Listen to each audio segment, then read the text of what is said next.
Hey everyone, JC here. Welcome to today. There is a very big emphasis on this day around giving, right? So that's in the limelight, in the spotlight today. And for a lot of us, contrasted with that in the shadow is also this tremendous reckoning around taking. And so we've got this juxtaposition of giving and taking, one being put in the spotlight and the other being put in the shadow. And that's a lot of complexity for us to be with, to hold, and ultimately to use for our collective thriving. But I believe in us, and I believe that where we start to transform these give-take dynamics is not with the taker aspect, but it's actually with those of us who identify more with the giver aspect and with those parts of ourselves, all of us, that feel taken from. I truly believe that that is where the world transforming power is. So we kind of dove right in. Let me orient you a bit.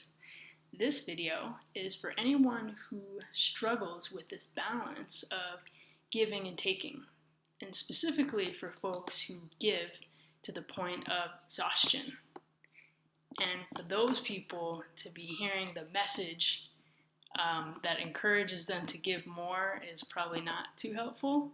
So I want to share something different that I think will actually be useful to you, especially if you're someone who finds yourself drained like a lemon that's been squeezed dry. That's the way it was described to me in one of my sessions, and it just resonated. So you know that you don't want to feel like that. You know if so much is going out that something's got to come in, but the idea of taking just doesn't it doesn't feel right. So you're kind of stuck, right? And I'm 100% with you on that. For me, this give-take paradigm is a trap. So instead of being bound by that, I want to offer you a totally different paradigm with different moves and that just feel better and work better. At least they do for me, and we'll try it out together. You'll decide for yourself. Okay? All right. So let's start with the give-take paradigm and really understand what that is so we can identify where it's not working and where we could benefit from a different paradigm and different moves. A really clear example of this give-take paradigm is in the book called The Giving Tree. And if you haven't read it, it's quite short, but I'll summarize here. It's about the relationship between a boy and a tree throughout their lives. And every time the boy visits the tree as he grows up, the tree gives him a part of itself, and he takes it away and uses it up. And the tree gives apples for him to sell for money, branches so he can build a house, and then the trunk so that he can build a boat and sail away. And in the end, the tree has almost nothing left of itself, and it's reduced down to a stump for the man to sit on. So it's just even painful to say that. So the tree gives and gives and gives, and the man takes and takes and takes.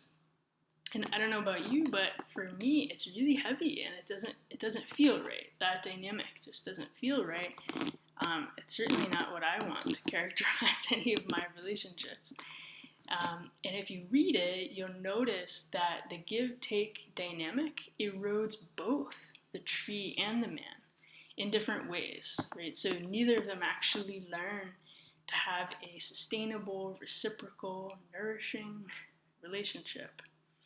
So we're going to actually take this on in our bodies so that you can not just know about a new way, but actually know how to do a new way.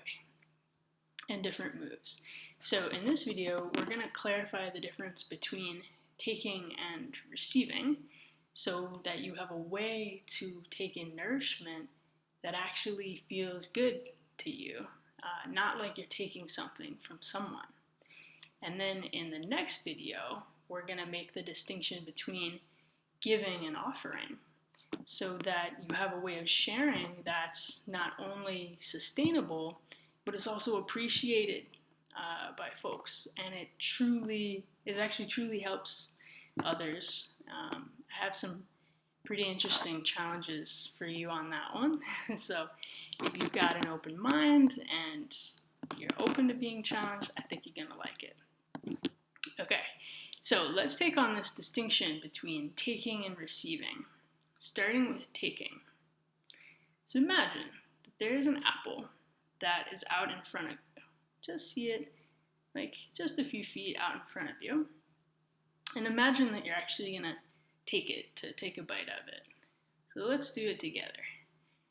So we fix our eyes on the apple. We're gonna extend our hand out. Just grasp the apple, pick it up, and just take it in and bring it to your mouth. So let's just do that again a few times just to get the feel of it. So we see the apple, we reach, we pick it up, we take it in. See it, reach, pick up, take in. Last time, take. Okay, so notice how with that, you only take in whatever you grasped your hand around. Your eyes are fixed and not as open to taking in anything else, right? Fixed on the apple. And notice that you had to do something pretty active to take. You had to extend your arm, you had to grasp, you had to pull it back in. And then lastly, notice that when you took the apple, it wasn't there anymore, right? It wasn't where it used to be, and you took it and it's gone from there, and it's in your mouth, and then it'll be in your belly. And with something like eating a specific food, that's a pretty useful move. Like, it's a good move for us to have. But let's look back at that apple again. So we've done that movement. So look back at that apple and just imagine that that is a person. Okay? And think of your relationship with another human in the context of doing that move. Can you imagine yourself fixing your eyes on a part of the person, grasping it, and then taking it away from them and into you? Like, it's even hard to say, right? So you see how it doesn't actually apply because humans are not separable like that. We're whole. So you can't really do that, but I don't know about you, the idea of that creeps me out. And if you're oriented towards someone like that, and you're viewing them that way, you can just imagine how they would feel. So if you're a giving-oriented person who knows that you need to take in as well, but this is the only move that you got for taking in, you're probably going to avoid anything like that, right? Because you're going to feel pretty terrible if you try. And I'm with you on that one. So let's try a different move and see if that feels better. And that move is receiving. And we all start with receiving. When we're in the womb, that is, right? And then we're born, we receive milk, and that's one way we're nourished. And we can think about the reciprocity of that. There's milk that needs to be milked, and there's a baby that needs to be nourished. And it transcends the give-take paradigm. It's a mutual process. So let's take on that orientation of receiving, and we'll call it a pose. One way to do that is just to turn your arms out, back up a little bit, turn your arms out into like an open position. You can just let them relax. don't know if you can see, my palms are up, but they're down. Just allow that to be for a moment. And just notice what's nourishing right here, right now.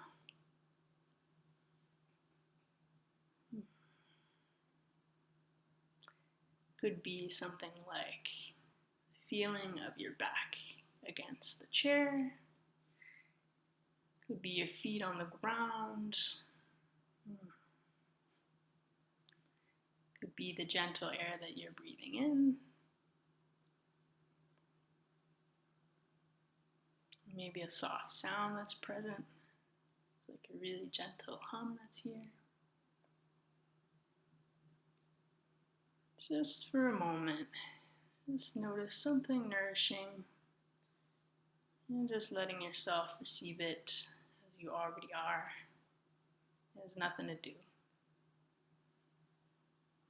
And just take one more breath here.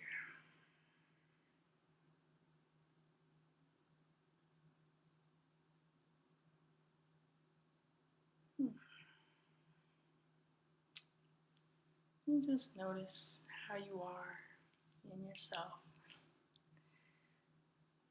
Just after a few seconds of doing that. And imagine the person in front of you again as you remain in this orientation.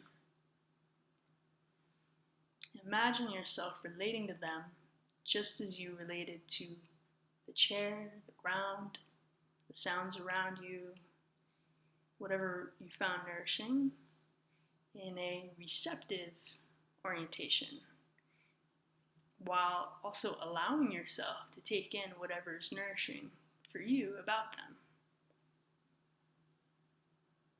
And notice with the environment how you can put your attention on one stimuli and not another.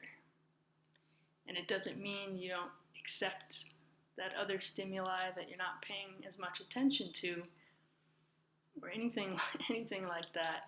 You're just choosing what to pay attention to, what to receive.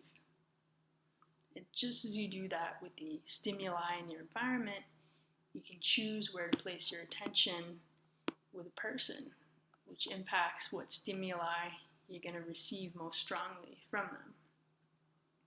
So we'll just contrast that one more time. So we've got take, extending your arm out to that apple, grasping, taking in, take, and receive. Just receiving. And lastly, my challenge to you, because we gotta have a challenge. I'm not gonna get away without that. But this challenge is actually an anti-challenge. So it's to practice this pose of receiving nourishment just for a few moments, sometime in the next 24 hours. Remember, when you do that, to pay attention to whatever is in the present moment that you find nourishing. Sound, smell, taste, feel. And what's cool about that is that once you find something that nourishes you, you can be in that state even for a second. It shows you what's possible, that you can live there most of the time. It's just a matter of how often you choose to visit. So, nourish on, lovely people. That's part one to transcending the give-take paradigm. Would love to know, does this help with some of your give-take challenges? What questions do you have? What does this bring up? I'm about halfway through the next video, which is part 2. So if it's about this topic, ask, comment, send me a message, and we'll work on it. Much love.